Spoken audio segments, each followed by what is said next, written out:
बिस्मिल्लाहिर्रहमानिर्रहीम। अस्सलाम वालेकुम स्टूडेंट्स। इस लास्ट वीक की लास्ट वीडियो में हम जो है दो और आर्ग्यूमेंट्स की वैलिडिटी चेक करेंगे और असाइनमेंट को हम जो है वो डिस्कस करेंगे। पहले आर्ग्यूमेंट में हमारे पास जो है पहला प्रीमिस है P implies Q implies R, P not R, can we conclude not Q। तो नॉट Q जो है ये हमें चाहिए, ये यहाँ से मिल सकता है। Q जो है और कहाँ पे है, यहाँ पे है। ये हमें नॉट Q जो है यहाँ से मिल सकता है, लेकिन उसके लिए हमें पहले जो है इसे अलहदा करना होगा। इसे अलहदा करना बहुत ही आसान है, हम काफ़ी प्रैक्टिस कर चुके हैं कि मोडस पोनेंस रूल अप्लाई करके P हमारे पास मौजूद हो तो हम राइट साइड कंक्लूड कर सकते हैं 1 और 2 मोडस पोनेंस। तो ये हमारे पास राइट साइड को जब मैंने इधर लिखा तो फिर मैंने इसकी प्रिंथेसिस जो है वो मैंने हटा दी। अच्छा, अब हम जो है नॉट क्यों चाहिए, ये मोडस टोलेरेंस का रूल्स भी हम पहले अप्लाई कर चुके हैं। लेफ्ट साइड की implication, left side of implication उसका नॉट कंक्लूड किया जा सकता है अगर राइट साइड का नॉट हमारे पास हो, और ये राइट साइड जो पे और वेरिएबल है उसका नॉट जो है हमारे पास मौजूद है। तो 4 और 3 मैं इसे लिखूंगा क्योंकि इम्प्लीकेशन वाला ये प्रीमिस इधर सीक्वेंस में पहले आ रहा है, तो इधर जब मैं यहाँ पे लिखूंगा नंबर्स तो 4 को मैं पहले लिखूंगा, 3 को पहले लिख दिया तो कोई इशू नहीं है। अगर आप इसे करेक्ट करना चाहें तो फिर आप जो है लॉजिकली, अदरवाइज नंबर की डिडक्शन नहीं होगी, कोई इशू नहीं है। तो आप यहाँ पे जो है 4 लिख देंगे, ठीक है, और कामा 3 कर देंगे और यहाँ से जो है 4 आप हटा देंगे। तो 4 और 3 इट इज़ मोर क्लियर के रूल्स के लिहाज से ये जो है ये पहले नंबर पे है, ये दूसरे नंबर पे है, ठीक है। 4 और 3 मोडस टोलेरेंस हमारे पास जो है ये राइट साइड पे कंक्लूजन हो गया। तो argument is solve, basically argument is valid, logically valid. Next argument देखते हैं जी। P implies not Q, we have Q, we want to conclude not Q, not P। तो नॉट P हमें जो है ये कंक्लूड करना है, यहाँ से इसका नॉट मिल सकता है, लेकिन इस सारी चीज़ का अगर नॉट हो तो अगर हम मैच करेंगे, अगेन रूल तो मोडस टोलेरेंस का अप्लाई हो रहा है, लेकिन हमारे पास जो है इस सारी चीज़ का जो है ये जो कंक्लूजन की राइट साइड पे है, ये जो सेगमेंट है इसका हमें नॉट चाहिए। तो जैसे यहाँ पे है ना ये क्यू वेरिएबल है, तो इसका जो है जब नॉट होता है तो फिर हम इसका नॉट जो है नॉट P कंक्लूड कर सकते हैं।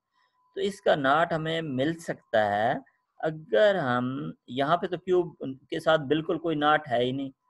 अगर हम रिप्लेसमेंट का बहुत ही आसान सा डबल निगेशन का रूल है वो यूज करें तो ये क्यू जो है ये बराबर है नॉट नॉट क्यू के। तो रिप्लेसमेंट वाला रूल यहाँ पे अगर लिस्टेड नहीं है वो हम अप्लाई कर सकते हैं, उसे हम कह सकते हैं 2 के ऊपर हमने डबल निगेशन का रूल अप्लाई किया कि both these expressions are logically same, Q and not not Q. जब हमारे पास ये Q and not not Q हो गया तो अब आप देखें कि ये वाला जो पोर्शन है ये इससे मैच कर गया और ये वाला नॉट हमारे पास अवेलेबल है to utilize it in modus ponens rules, ये यहाँ पे आ जाएगा। ओके, तो अब हम 1 और 3 we can conclude not P, तो यूजिंग मोडस टोलेरेंस रूल्स। तो ये हमारे पास जो है नॉट P हमारे पास फाइनल कंक्लूजन आ गया।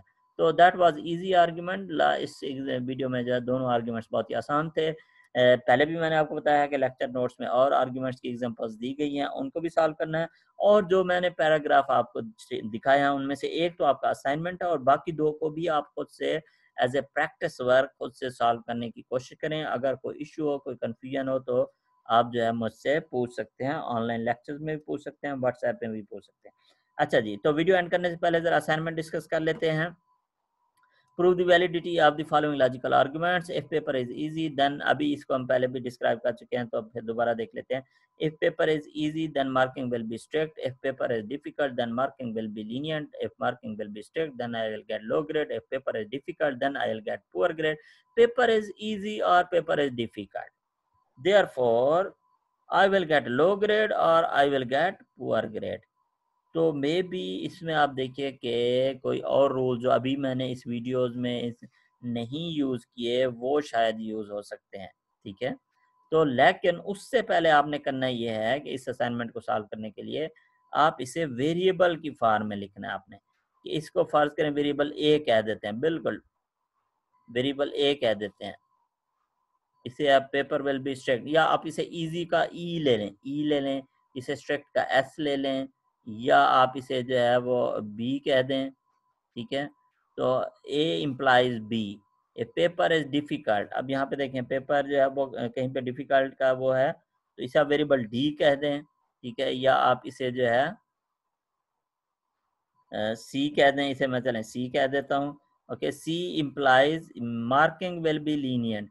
अब जहाँ पे मार्किंग विल बी लीनियंट जहाँ जहाँ भी आएगा उसको आप फर्ज करें डी कह देते हैं। तो ये आप जो इस तरह से आपने वेरिएबल बना दे। If marking will be lenient, आप देखें यहाँ पे डी आ गया। I will get low grade, ये एक और वेरिएबल ई आ गया।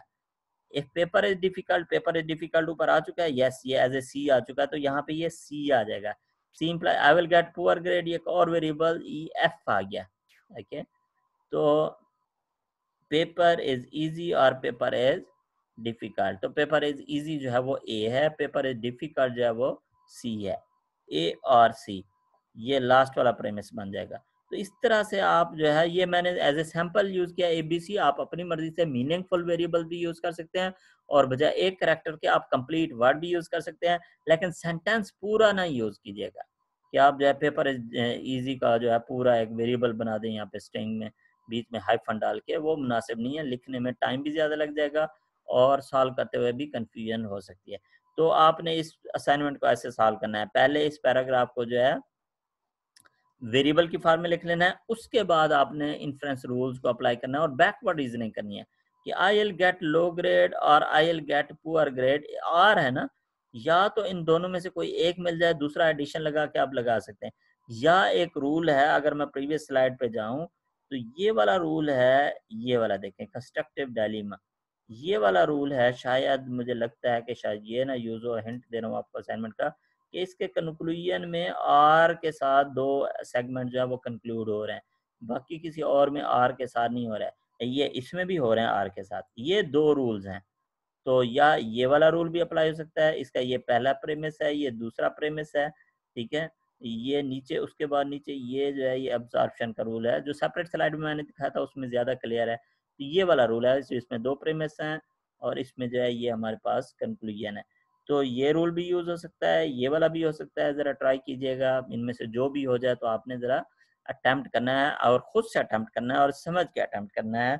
कोई कन्फ्यूजन हो तो फिर हम जो है एट द एंड हम जो है फिर उसका सोल्यूशन जो है वो डिस्कस कर लेंगे, असाइनमेंट का सोल्यूशन।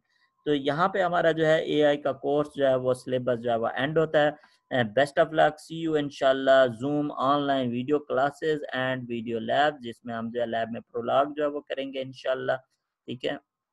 नेक्स्ट वीक हमारी जो है वो केस स्टडी स्टूडेंट की वीडियोस होंगी, उससे नेक्स्ट वीक में जो है हमारे प्रोलॉग और प्रोग्रामिंग लॉजिक का होगा। और एग्जाम के पॉइंट ऑफ व्यू से हाफ क्वेश्चन जो है वो इस तरह से, ये जो असाइनमेंट है इस तरह से जो है हाफ क्वेश्चन, आधा क्वेश्चन जो है ये एक समझें कि क्वेश्चन का एक पार्ट है, और आधा क्वेश्चन जो है जो लास्ट वीक में आपने पढ़ा था प्रोलॉग का, वो आपका दूसरा पार्ट है। तो लॉजिक का एक क्वेश्चन होगा जिसमें से आधा प्रोलॉग का, प्रोग्रामिंग इन लॉजिक, और आधा जो है डिडक्शन इन लॉजिक का एक क्वेश्चन होगा। एक क्वेश्चन आपका स्टूडेंट में से होगा, एक क्वेश्चन आपका जो है वो पैटर्न मैचिंग में से हो जाएगा, एक जीपीएस में से हो जाएगा, और कुछ क्वेश्चंस आपका जो है एक दो क्वेश्चंस जो हैं वो आपके मिड से पहले वाले टॉपिक से हो जाएंगे। तो इस तरह से तकरीबन 6 क्वेश्चंस आपके जो है वो बन जाएंगे। तो इंशाल्लाह इसके अलावा कोई और आपको कन्फ्यूजन हो, कोई क्वेश्चंस हो, तो आप जो है किसी भी वक्त पूछ सकते हैं। बस तो इंशाल्लाह आई होप के आपके लिए ना सिर्फ लर्निंग के लिहाज से भी अच्छा होगा, बल्कि ग्रेड के लिहाज से भी ये कोर्स अच्छा रहेगा इंशाल्लाह।